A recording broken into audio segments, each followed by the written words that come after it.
But what happens at that fracture point a lot of times is one person is highly attuned to like, hey, what happened to the sex? What happened to the kisses? What happened to the touches? And the other person is highly attuned to like, hey, what happened to feeling really emotionally connected to you and heard and understood, and that you were curious about me? And that's where couples just sort of pull apart.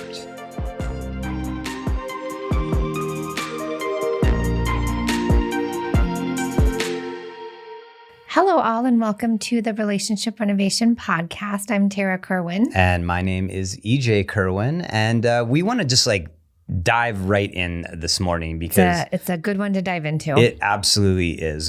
And the title that we've come up with so far with this is the intimacy dilemma. I like dilemma. It took us like a couple minutes to figure out what word we wanted after the intimacy tension, intimacy challenges, yes. But the dilemma, because it feels like it's a dilemma. Yeah. And it's also just the fact that, we've had our center running for like 7 years. Both Tarah and I have been working with couples for, decades. It's just the thing that so many couples come in, and there's always things like communication or money or, in-laws or blended families. But one of the most significant dilemmas that couples are dealing with is the struggle to have an intimate relationship over the span of their relationship. Yes, couples come in and they are just feeling hopeless that it'll never be like it used to be.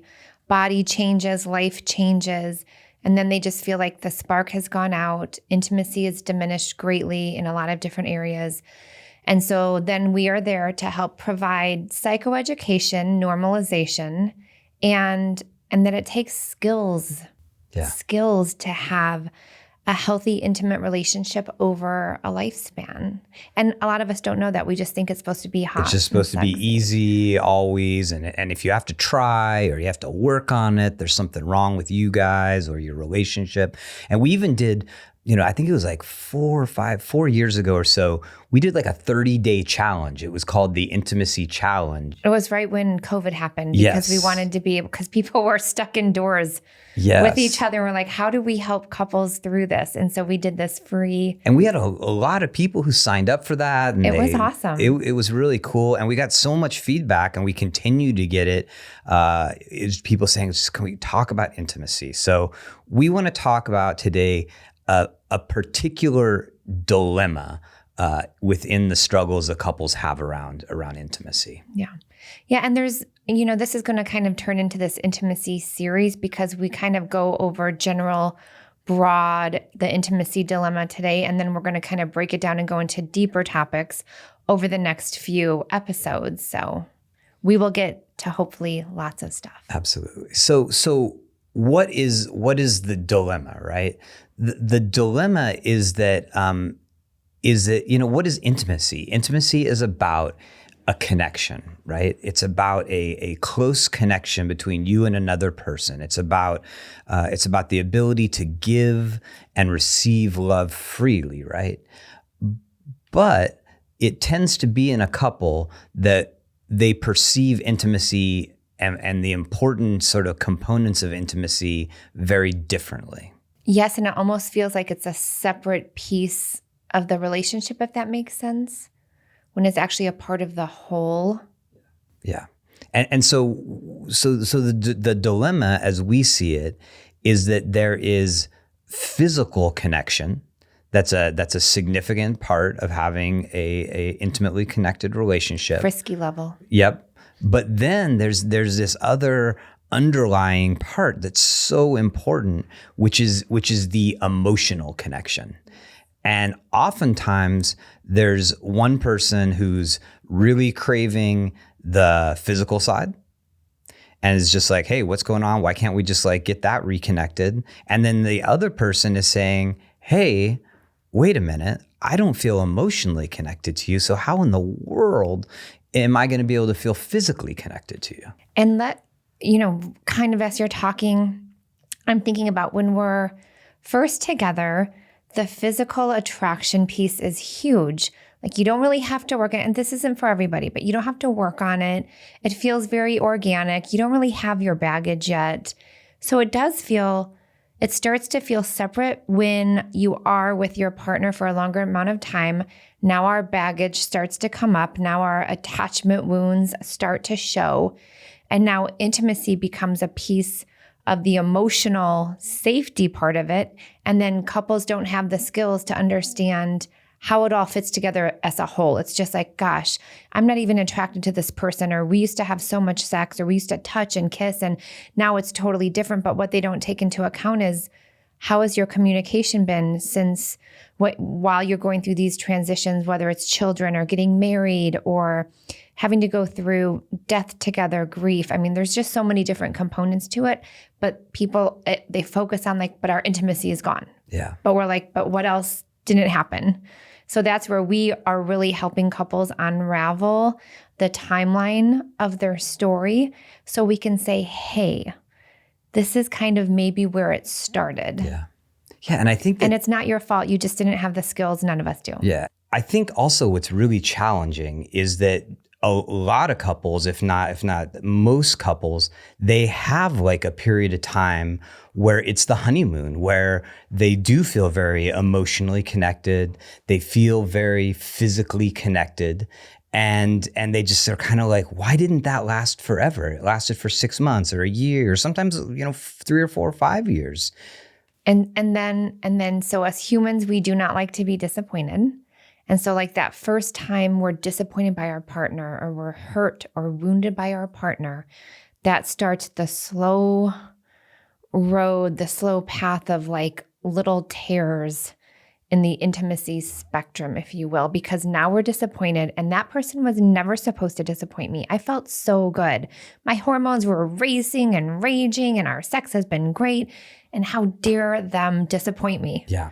And so that's kind of like the start of it, because we have this like, I don't, if you want to call it a Pollyanna approach or whatever, but like that this person is like going to be awesome forever and not hurt me the way I've been hurt by other people. Absolutely. And so you have this wonderful time, you feel totally connected. And then we'll get into in a second, like why all the reasons that there might be this fracture. But what happens at that fracture point a lot of times is one person is highly attuned to like, hey, what happened to the sex? What happened to the kisses? What happened to the touches? And the other person is highly attuned to like, hey, what happened to feeling really emotionally connected to you and heard and understood, and that you were curious about me and you wanted to stay up late and talk to me, and that's where we've talked about this before, couples just sort of pull apart. It's kind of like that idea of habituation, right? Where you have the same stimulus every day. You're seeing it over and over and over, and our brain likes shiny new things. So your like partner becomes like an old French fry underneath your car seat from McDonald's. Like, oh, it's there. It's there. Am I your old French fry? But if there was a brand new car, that would not be allowed. So let's break it down here a little bit. So let's start with emotional intimacy, right? Mm-hmm. What are some of the reasons that emotional intimacy just begins to get challenged in a relationship? Again, there's probably many reasons. The number one reason that comes to mind is that people stop talking to each other about how are we doing, about feelings. They get really busy. They have kids. Life happens. Again, many reasons, but they don't have that skill to know, like, you know what? It's really important for us to stay attuned to each other every single day, and planning and prepping and just always in each other's care. Thank you, Dr. Stan Tatkin. It's just such a bold statement, always in each other's care. We just lose that, and other things become more important. Yeah, we stop making time for the connection between the two of us. It's like so important. We stop making time for the connection between us. And that leads to, and this again, we're still in the emotional realm, we stop being curious about each other. Like when we first got together, like, like I wanted to know everything about you. And we would like come home from work and we'd cook dinner together and we'd talk for hours and hours and hours. We'd sit by the pool. We'd sit out by your porch. We'd had all this time where we were just like learning about each other.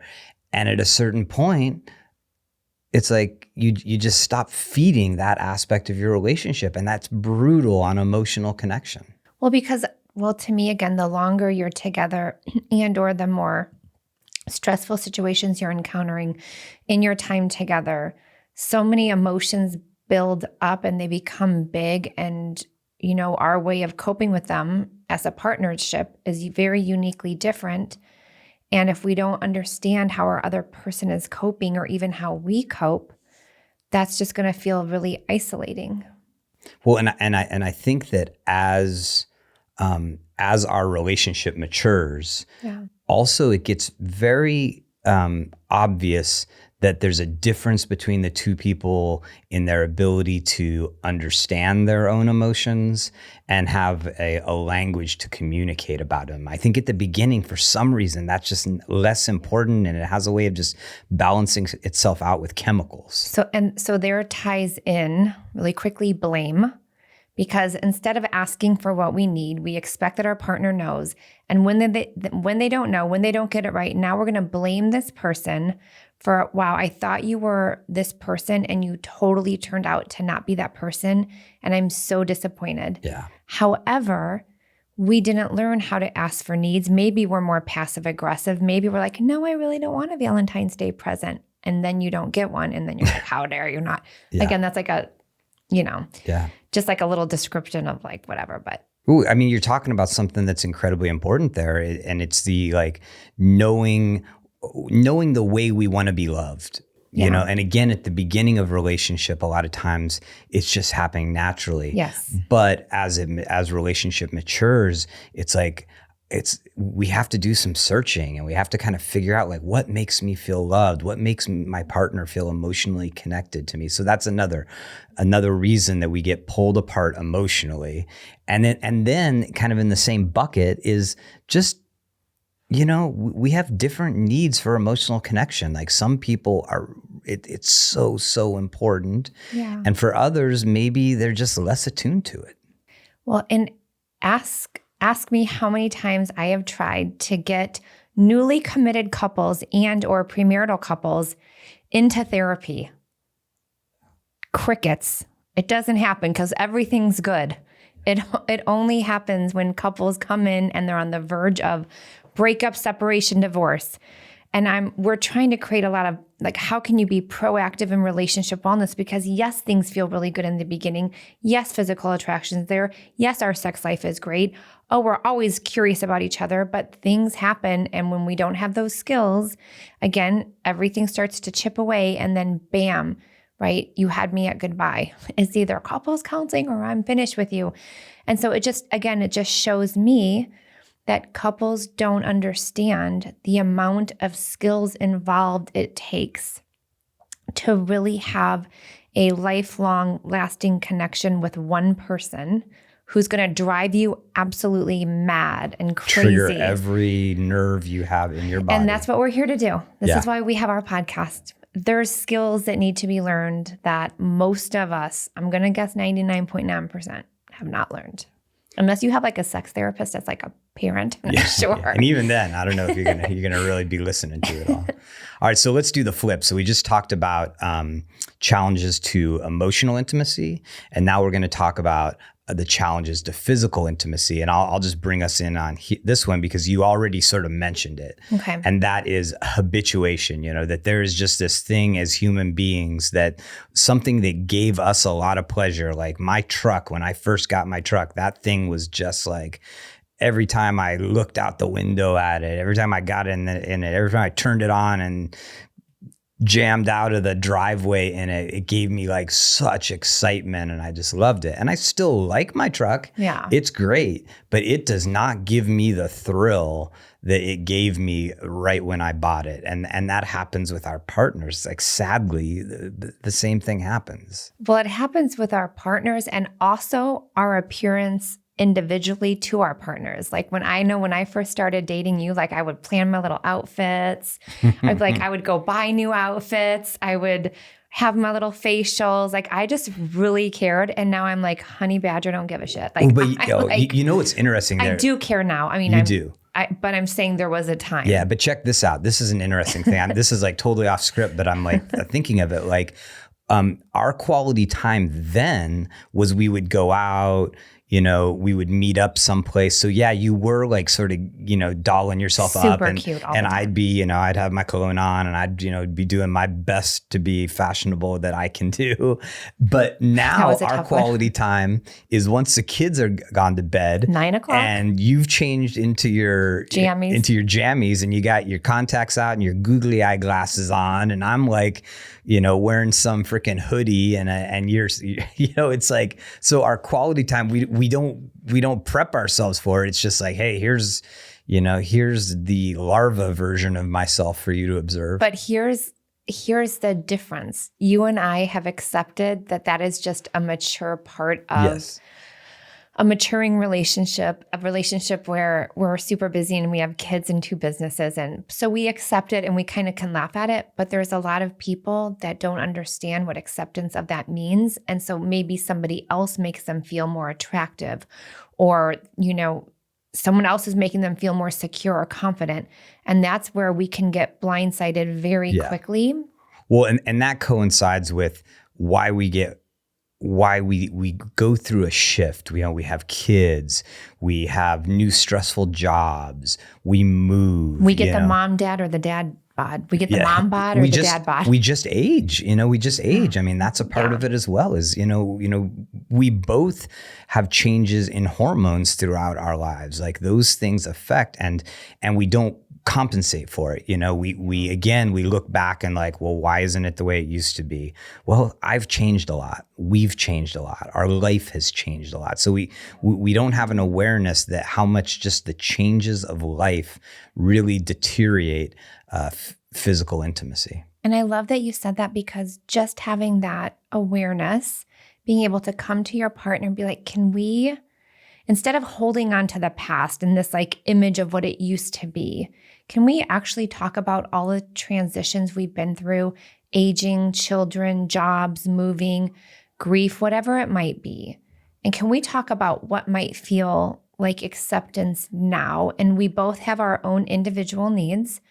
But I think if partners really want to make it work, they will be very collaborative in those efforts. Well, and you nailed it again in that. Thank you. You're so good, honey. you nailed it in the fact that just like each individual partner has a different need for emotional connection, each partner has a different need for physical connection. And so that at different times too. Yeah. And it can switch, but we don't compensate. We don't have awareness of like, wow, this person just needs touch more. In our relationship, like I need touch more. You need like really to know, like, I got your back and I'm there and I can be there for you in difficult moments. Words of affirmation, service, helping you out. We don't have things totally naturally lined up because we're different people. We came from different places. I think that's why so many people loved love languages, because like it was the idea of like, oh my God, like there's nothing wrong with us. We just have different love languages. And same thing with like erotic blueprints, right? We both want intimacy, possibly different. We just don't know how to talk about it. And maybe some of us have just like a lot of issues around what it is around intimacy for ourselves and in our body, and struggle with that, and then have to share that with also another person. So again, just opening it all up to be raw and vulnerable. Yeah.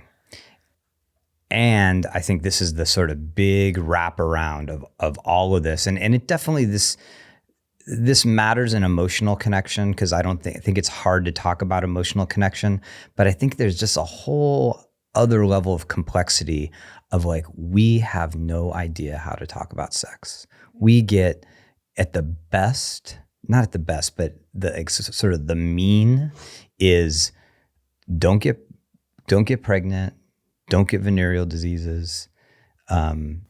Oftentimes, if you're religious background, sex is bad until you're married. Or if you're a girl in high school and you're a slut, or a whore. Yeah. You will get judged if you are at all any kind of promiscuous, whatever that means. Yeah. And that was for me when I was in high school. Yeah. Or if you're figuring out sexual identity of how many households come out where they're really supportive about gender, about sexuality, it's like, so it's all of that is figured out on our own. And it's just like, we need some help. And then certainly once we get into a relationship and it starts to get complex, we need some help and we just don't have it. And then the idea that we need help almost feels shaming. So, and there's a lot of shame that comes with sex and intimacy, which is a whole other podcast, right? Hopefully maybe within the series, but we don't talk about it because it feels like now there's something wrong with me. And then again, intimacy for couples feels isolating and I'm alone in it. And we're here to say, actually, that's not true. There's just certain conversations and skills that need to happen to really understand where each of you are coming from, to reduce blame, to get out of the past, to heal from the past, and move forward with intention around how, an intimate relationship looks like for you, because everybody's different. Yeah, absolutely. So we've really identified in this episode that one of the significant dilemmas in intimacy is that there's two very distinct like kinds of intimacy. It is physical intimacy and there is emotional intimacy. And so what's the beginning of addressing this, Tarah, is what? It's beginning to be able to talk about it. Beginning to talk about it and also beginning to recognize that those two are not separate. They are one and the same. Amen. Yes. Yes. And again, that starts with a conversation around it. But it also starts with how safe emotionally do you feel with your partner to have conversation around this. So even talking about vulnerability with your partner, because sex intimacy is really hard to talk about. It's one of the things we talk about in the latter half of our relationship renovation program, only because we have to build the tools necessary to get to vulnerability. Because a lot of people at this point, if you are struggling with intimacy, you have some guards up. Your walls are up, and that's scary. Like I'm not going to talk about sex with my partner. What if then they think that then we're just going to start having, again, lots of assumptions, lots of expectations. So it's just, I wish there was like this one answer, but I guess it's vulnerability. Yeah, it's in the first place. It's emotional safety. That's the thing. And that's a big. It's a backbone of our program. Is like how do we assess, how do we create emotional safety in our relationship? Because a lot of times what's happened is that you've tried to have this conversation. It's not like everybody avoids it. A lot of times people we've tried, we've read a book together, maybe even we've gone to therapy, but this is this idea of how do we create emotional safety? I can be who I am. I can be totally honest with you, and I can do it in a way that's hearable. We might even hurt each other. It might even be difficult, but it's safe. It's safe to take risks. It's safe to be vulnerable with one another. And that just reminds me, because we did a whole podcast on an emotional safety assessment that you can actually go through with your partner to have those questions be asked and answered, which kind of gives you a really good idea of how much emotional safety is involved. Yeah. And how much more you need. And we have to could all use more. Okay, I'll stop. And we also have to recognize that our relationship is a work in progress, right? Is that we have to get out of this sort of fairy tale belief that it should all be easy and things should just happen organically. We have to sort of together as a couple accept you know what? We're going to work on things together. We're going to talk about emotional intimacy. We're going to talk about physical intimacy. And every time we try to do it, even if it creates a difficult moment, is an opportunity for us to grow individually and for us to grow as a couple. And just to kind of be devil's advocate to that, we are living in a world where we want things very easy. We want to go Instacart, groceries to the door delivery, we're getting lazy.